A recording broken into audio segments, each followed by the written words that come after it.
What if the very air you breathe held a secret? A truth so profound it could shatter everything you thought you knew about life, death, and the invisible threads that bind us all. Prepare to have your perceptions irrevocably altered as we unveil a story unlike any you've encountered before. A revelation so groundbreaking, so deeply human, it has remained hidden until this very moment. Trust us, you won't want to blink. The truth is about to be spoken. Stay with us until the end, and if your world shifts as ours did, let us know in the comments. Share this unheard narrative, and subscribe for more untold stories waiting to be brought to light. You've never witnessed anything like this. Freed from the whips of Egypt, they craved tangible assurance, a God they could see. Do we, in our hypervisual age, also mistake the seen for the real? Is the endless scroll a new form of manna, feeding a hunger that only deepens with each swipe? And what pharaoh do our glowing screens serve, subtly enslaving our attention, our very capacity for stillness? Moses descended Sinai with the very words of God etched in stone. What descends from our digital mountains? A torrent of fleeting opinions, curated realities, and the gnawing fear of missing out. Could it be that the constant connectivity we celebrate is paradoxically disconnecting us from something essential, from ourselves, from genuine relationship, from the quiet whisper of the divine? The golden calf promised immediate gratification, a sensory experience in the void. Does the relentless pursuit of the next notification, the next like, the next dopamine hit, mask a deeper existential ache? Are we so terrified of silence, of introspection, that we willingly bow before the altar of instant validation, sacrificing the long, slow work of meaning-making? Bishop Barron speaks eloquently of existential misdirection. Is our obsession with the technological realm leading us away from the fundamental questions of human existence? Who are we? Why are we here? What is our ultimate purpose? Can these profound inquiries be answered in 280 characters? Or are we trading the eternal for the ephemeral? The idolaters believed their creation held power. Do we imbue our technology with a similar, almost magical authority? Do we trust algorithms more than wisdom, data more than intuition, the collective wisdom of the crowd more than the still, small voice within? And what happens to our capacity for wonder, for mystery, when everything is seemingly knowable, quantifiable, and instantly accessible? Consequences of the golden calf were severe, a fracturing of the covenant.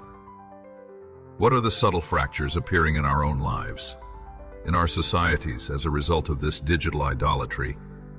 Are we losing the ability to empathize, to engage in nuanced debate, to truly see the humanity in the other when mediated through the often dehumanizing lens of the screen? Yet, the Exodus story is also one of redemption, of a return to the true God. What would a modern-day Exodus look like? Would it involve a conscious turning away from the false promises of technocracy, a reclaiming of our attention, a rediscovery of the sacred in the ordinary? Could it be that the very tools that threaten to enslave us can also be redeemed, reoriented towards genuine connection, towards the pursuit of truth, beauty, and goodness? The golden calf was ultimately powerless. It could not offer true liberation, true meaning. What is the true goal that we should be seeking? What is the treasure that will not tarnish, the connection that will not fade?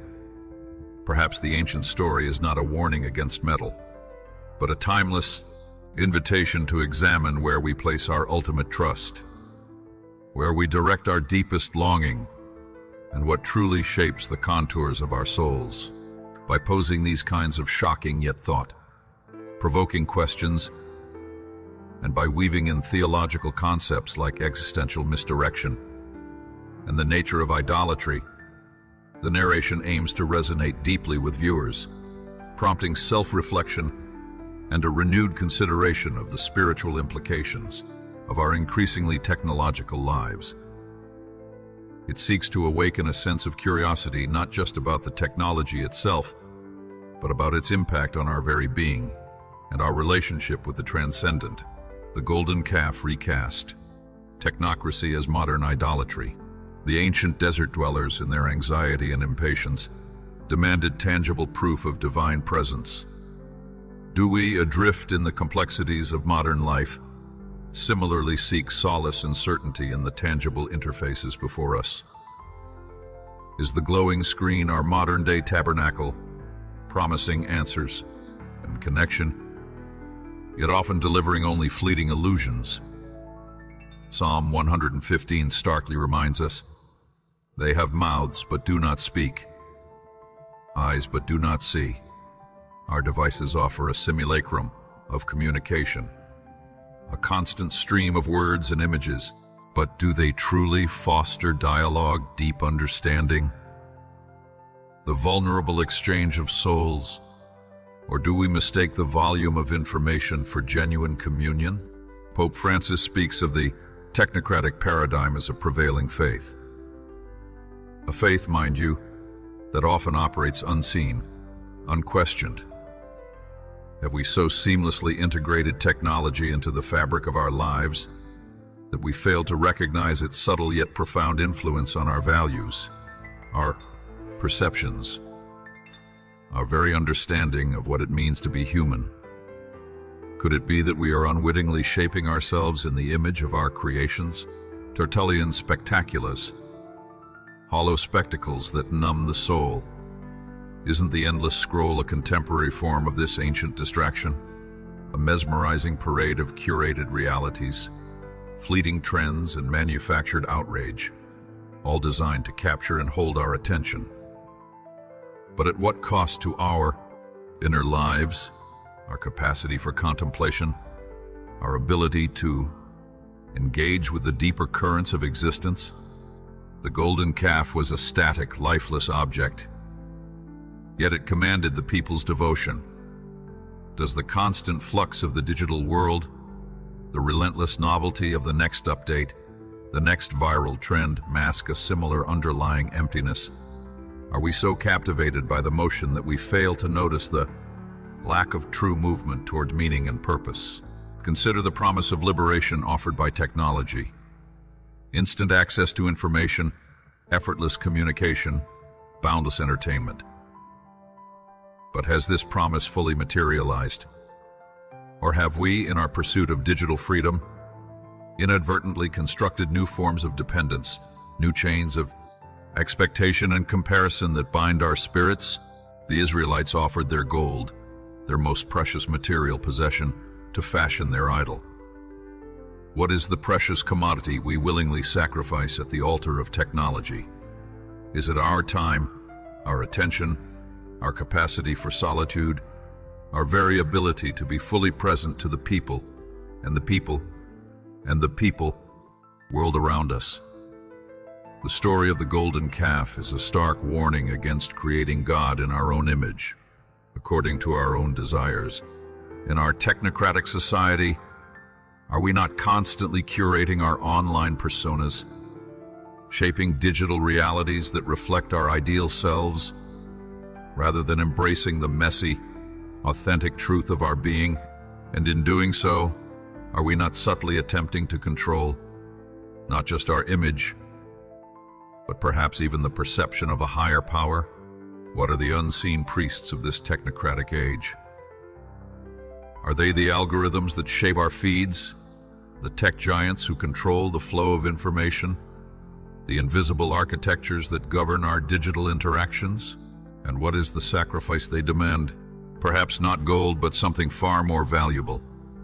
Our autonomy, our critical thinking, our very sense of self. The consequences of the Israelites' idolatry were profound. A broken covenant, a disruption of their journey towards the promised land. What are the subtle yet significant consequences of our digital devotion? Are we witnessing a fragmentation of community? A decline in empathy? A growing polarization fueled by algorithmic echo chambers? Is our technological progress inadvertently leading us further away from a true sense of belonging and shared humanity? By continuing to pose such piercing questions, drawing direct parallels to the biblical narrative, and weaving in theological concepts like false idols, the nature of worship, and the human longing for transcendence, the narration can create a powerful and unsettling reflection on our relationship with technology.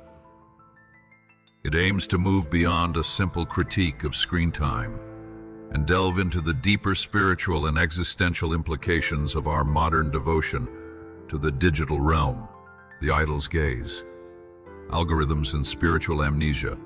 Paul's urgent call: do not conform.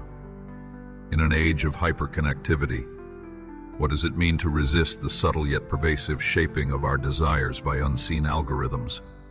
Are these lines of code designed to maximize engagement, inadvertently minimizing our capacity for independent thought, for truly unscripted longing? The flickering screen, a mesmerizing reflection of endless possibilities. But is it a window to the world, or a mirror reflecting only our own curated biases, amplified and reinforced? Amplified and reinforced. Are we mistaking the echo chamber for true dialogue? The constant stream of affirmation for genuine belonging? We become like the idols we serve, all seeing yet unseeing. Our devices grant us access to a universe of information, a seemingly omniscient perspective. Yet are we truly seeing the human being behind the profile, the suffering beneath the headline, the sacred in the mundane, the sacred in the mundane, the sacred in the mundane? Or are we merely processing data points, reducing the richness of reality to quantifiable metrics, mistaking data for truth, trends for transcendence? The algorithm promises knowledge, but does it offer wisdom? It highlights fleeting trends, but can it guide us towards lasting meaning? Are we so enamored with the what and the how that we lose sight of the fundamental why? Existential misdirection. Could it be that the very tools designed to connect us are subtly diverting us from the deepest questions of our existence? Are we so busy navigating the digital landscape that we neglect the inner terrain of our souls? The quiet spaces where true self-discovery and encounter with the divine might occur? Isaiah's condemnation.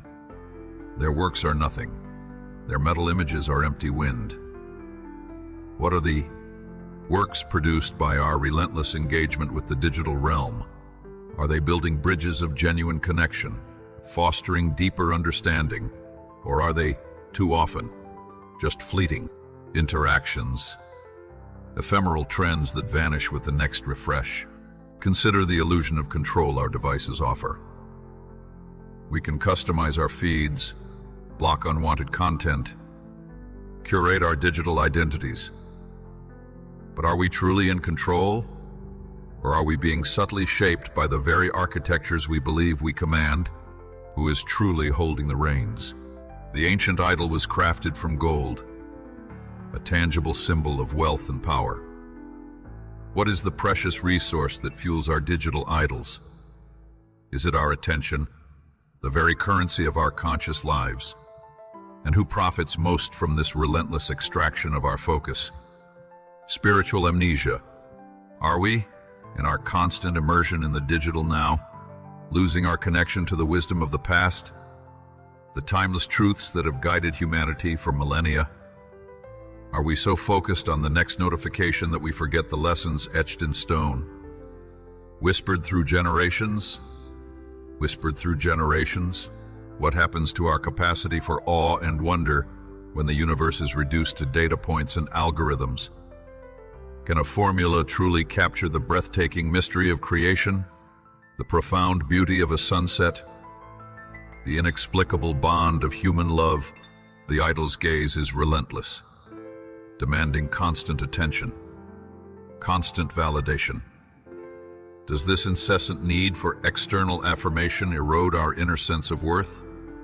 our intrinsic value as beings created in the image of God, our intrinsic value in the image of God. If our devices offer a form of omnipresence and instant connection, where is the space for longing, for the sacred yearning for something beyond the immediate and the graspable?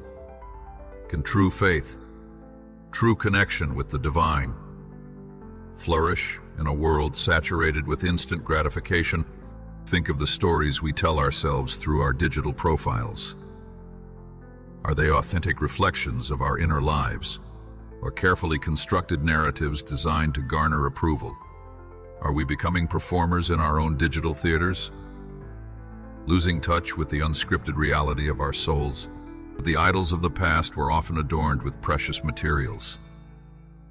What are the glittering distractions that adorn our digital idols? The endless stream of entertainment, the allure of social status, the promise of instant gratification. Do these digital trinkets truly satisfy, or do they merely mask a deeper spiritual hunger? Ultimately, the idol cannot return our gaze with love, with compassion, with true understanding. Can our devices truly offer the profound human connection we crave, the empathetic embrace that nourishes the soul? Or are we chasing a digital phantom, mistaking pixels for persons? By continuing this line of questioning, the narration can delve into the unsettling implications of our digital immersion, prompting a critical examination of our values, our relationships, and our spiritual well-being in this increasingly technocratic age. It aims to awaken a sense of unease. A necessary discomfort that can lead to deeper reflection and a conscious reevaluation of our priorities. Bonaventure's antidote. Contemplation in a disincarnate age. Bonaventure, centuries ago, charted a course from the scattered self to integrated being. In our age of relentless digital distraction, does his ancient wisdom offer a vital lifeline? Can we truly ascend to the Creator when our attention is perpetually tethered? When our attention is perpetually tethered to the created, often in its most superficial and mediated forms, every screen, like the golden calf, distracts. Is this mere inconvenience or a profound spiritual challenge? Are we so accustomed to the constant barrage of digital stimuli that we have lost the capacity for sustained attention, for the quiet focus necessary to perceive the subtle presence of the sacred in our midst? The rustle of leaves, the taste of bread, the weight of a handshake. Bonaventure saw these as vestiges of the divine. In our increasingly virtual world, are we in danger of losing our sensory connection to the tangible reality of God's creation? Can a digital representation of a sunset truly evoke the same awe as the fiery hues painting the sky? What if we trained our gaze upward? But upward to what? Beyond the endless scroll, beyond the curated feeds, beyond the shimmering surface of our screens. Could the very act of intentionally engaging with the physical world, the intricate detail of a flower, the warmth of the sun on our skin, be a radical act of spiritual resistance? Technocracy thrives on disordered desire. Isn't the algorithmic feed designed to precisely that? To fragment our longings into a series of consumable desires, constantly shifting, never truly satisfied? Are we becoming puppets of our own appetites, manipulated by unseen forces that profit from our perpetual craving? Bonaventure urges reordering love toward the highest good, the self-diffusive trinity. In a world obsessed with self-promotion and individual achievement, what would it mean to reorient our love towards a selfless, overflowing source? Can the digital realm, often a stage for narcissistic display, truly facilitate such a profound shift in our affections? The Trinity's creativity births diversity, not homogeneity. Yet doesn't the algorithmic echo chamber often lead to a narrowing of perspectives, a reinforcement of existing biases, a digital form of intellectual and spiritual monoculture? Are we sacrificing the richness of genuine encounter with difference for the comfort of digital conformity? Christ did not save us through an app. This simple statement holds a profound truth.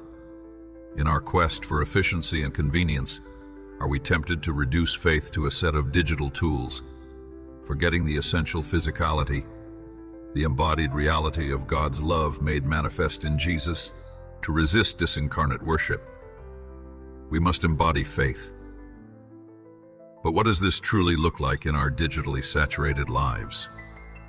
Is it merely about turning off our screens, or does it demand a more radical re-engagement with the tangible world, with the messiness of human interaction, with the concrete needs of our neighbors, face-to-face service? In a world where connection can happen with a click, have we lost the art and the profound spiritual significance of being physically present with one another, of offering the unmediated gift of our time and attention, tangible justice? Can we truly fight for justice from behind a screen, or does it require us to step out into the world, to get our hands dirty, to encounter the faces of those who are marginalized and oppressed, sacraments that anchor grace in matter? These physical rituals, bread, wine, water, oil, remind us of the profound connection between the material and the spiritual. In a world increasingly obsessed with the virtual, are we in danger of losing our appreciation for the sacredness of the physical, the very stuff of creation through which God chooses to communicate His grace? Bonaventure saw contemplation as an ascent. In our digital age, are we ascending or merely scrolling? Are we moving towards deeper union with the divine, or are we trapped in an endless loop of superficial engagement? What if the very discomfort we feel in moments of digital silence is not emptiness, but an invitation? An invitation to turn our gaze inward, to listen for the still, small voice that technology often drowns out. Could it be that in disconnecting from the digital, we might finally connect with the truly real? The path to wholeness, Bonaventure suggests, lies in recognizing the vestiges of the divine in the created world. Are we willing to look beyond the screen, to truly see the wonder and the sacredness that surrounds us, waiting to be discovered in the ordinary moments of our lives? By posing these challenging questions, the narration seeks to awaken a longing for a more embodied, more intentional, and ultimately more spiritually fulfilling way of being in the world.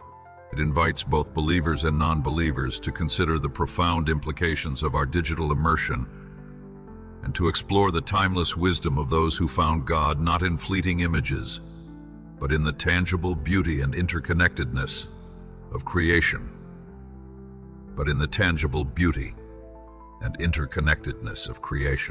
Rewriting the liturgy, a call to analog saints. Tertullian's timeless question echoes across the centuries. What has Athens to do with Jerusalem? In our time, the pressing inquiry becomes, what has Silicon Valley to do with Golgotha? Can the logic of algorithms truly intersect with the radical love of the cross?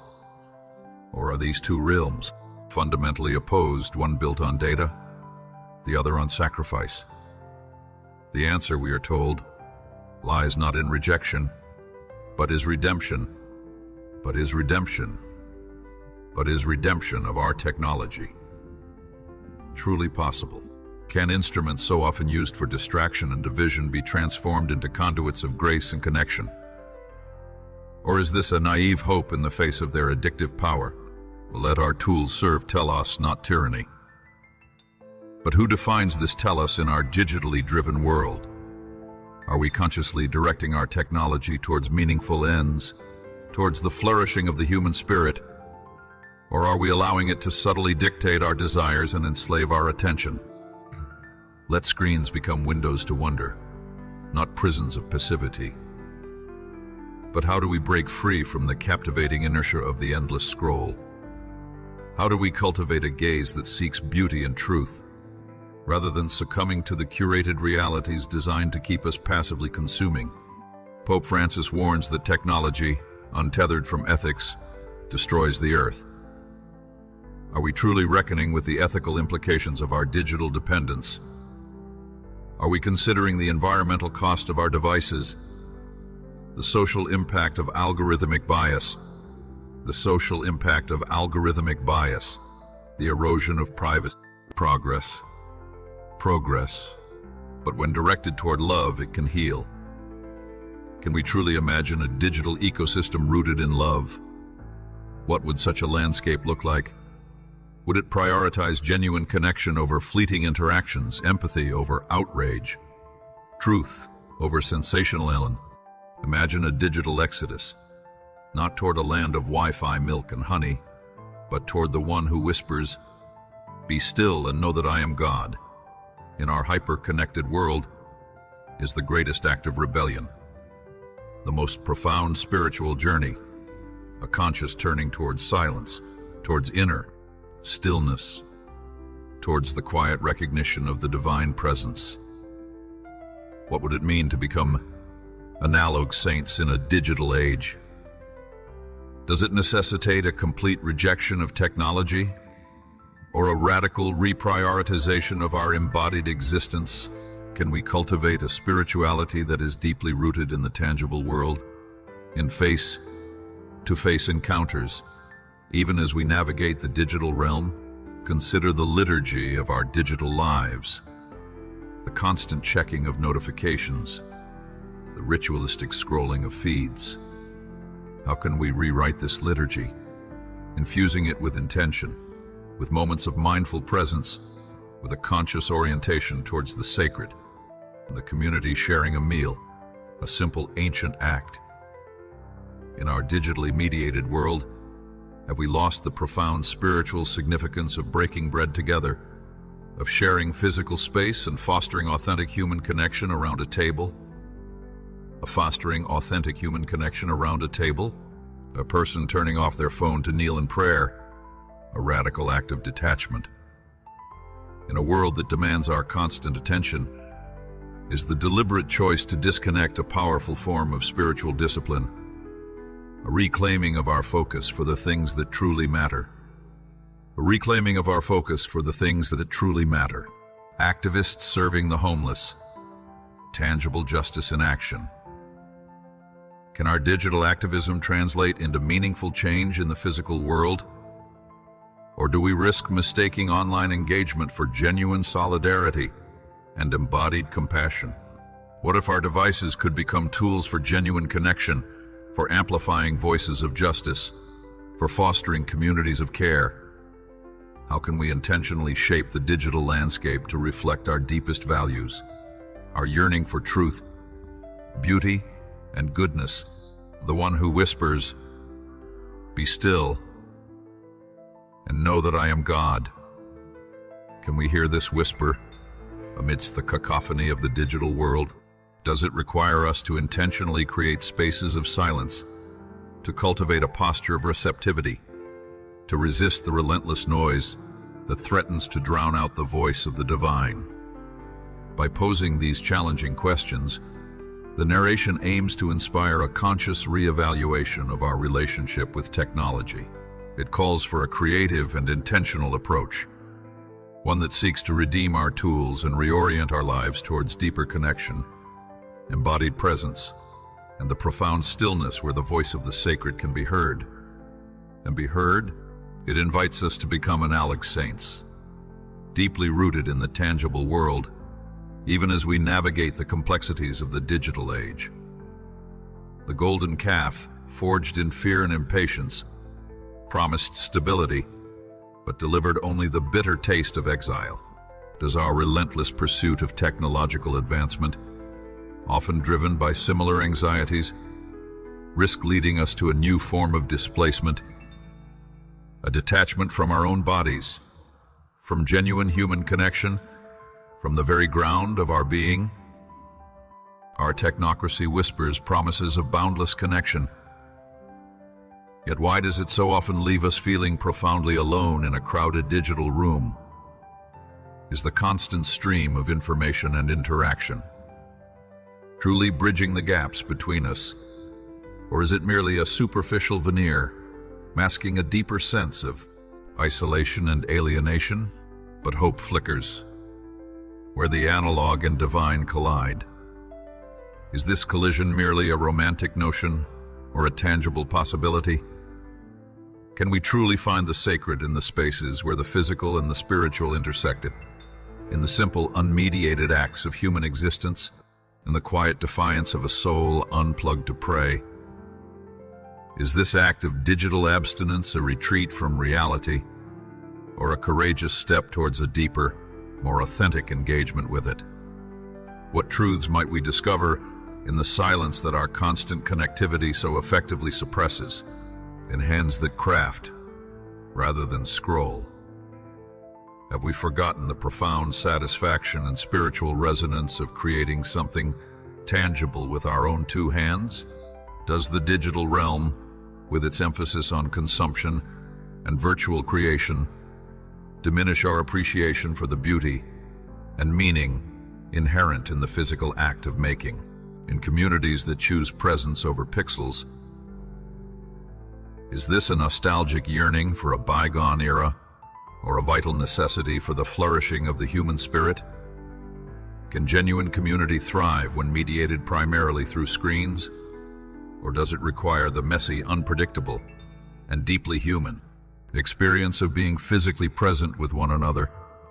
The desert still burns, but so does the bush. Even in the arid landscape of our technological obsession, is there still a fire of the sacred waiting to be encountered? Are we willing to turn aside from the glowing screens and the endless scroll to witness the unexpected flame of the divine in the ordinary? This ancient challenge echoes with a renewed urgency in our digital age. Whom do we truly serve? The idols of immediacy and endless distraction, or the deeper call towards meaning, connection, and the transcendent? Will we allow our lives to be shaped by the algorithms of the digital desert? Or will we choose the path that leads to true nourishment and lasting fulfillment? Consider the blank smartphone screen mirroring the flickering candle flame. Is this a symbol of emptiness, or a space pregnant with possibility? Can we learn to see our devices not as gods demanding our constant attention, but as potential tools, waiting to be illuminated by the light of intention, by the warmth of human connection, by the warmth of human connection, by the very presence of the divine? The choice ultimately is ours. Will we remain tethered to the fleeting promises of the digital realm, or will we dare to unplug, to reconnect with the tangible world, with the depths of our own souls, and with the God who speaks not through glowing screens, but through the quiet whisper of creation and the embodied love of our neighbors? By concluding with these stark and evocative questions, the narration leaves the viewer with a profound sense of personal responsibility and a compelling invitation to reconsider their relationship with technology. It underscores the spiritual stakes of our digital choices and offers a glimmer of hope in the enduring power of the analog, the authentic, and the divine.